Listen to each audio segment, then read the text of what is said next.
जिस घर में ये 3 आदतें हों वहाँ बरकत नहीं रहती। बिस्मिल्लाहिर्रहमानिर्रहीम।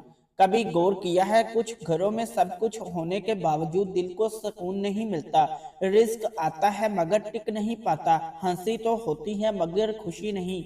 आज की ये बात अगर दिल में ज़रा सा भी ईमान बाकी है तो दिल को हिला कर रख देगी। पहली आदत नमाज में लापरवाही। जिस घर में नमाज को अहमियत नहीं दी जाती, जहाँ फजर कज़ा हो जाती है और मगरिब ईशा मोबाइल की नज़र हो जाती है, वहाँ से बरकत आहिस्ता आहिस्ता रुखसत हो जाती है।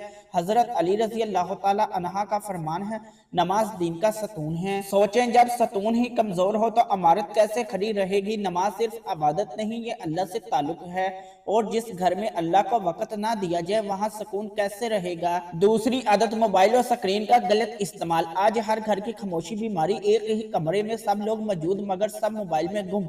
माँ मोबाइल में, बाप मोबाइल में, बच्चे मोबाइल में। ना बात, ना प्यार, ना बरकत। वो घरेलू दुआएं, वो दस्तरख्वां की बातें, वो बच्चों की मासूम हंसी, सब स्क्रीन ने चुरा ली। याद रखें, जिस घर में वक्त मोबाइल को दिया जाए और दिलों को नहीं, वहाँ रिश्ते भी कमजोर हो जाते हैं और बरकत भी। तीसरी आदत नेमतों की ना कदरी। खाना है मगर शिकायत है, घर है मगर शुक्र नहीं, सेहत है मगर अल्लाह याद नहीं। अल्लाह ताला फरमाता है, अगर तुम शुक्र करोगे तो मैं तुम्हें और दूंगा। मगर हम लोग क्या करते हैं, नेमत को मामूल समझ लेते हैं और जब छीन जाए तब आंसू बहाते हैं। जिस घर में शुक्र के बजाय शिकवा हो वहाँ बरकत नहीं रहती। बरकत का ताल्लुक ज्यादा पैसे से नहीं बल्कि अल्लाह की रजा से है। नमाज को वक़्त दे, मोबाइल को हद में रखें और जो है इस पर शुक्र करें। यकीन माने वही घर जन्नत का नमूना बन जाएगा। या अल्लाह हमारे घरों में सुकून भी दे, बरकत भी दे और हमें अपनी याद वाला बना दे। आमीन।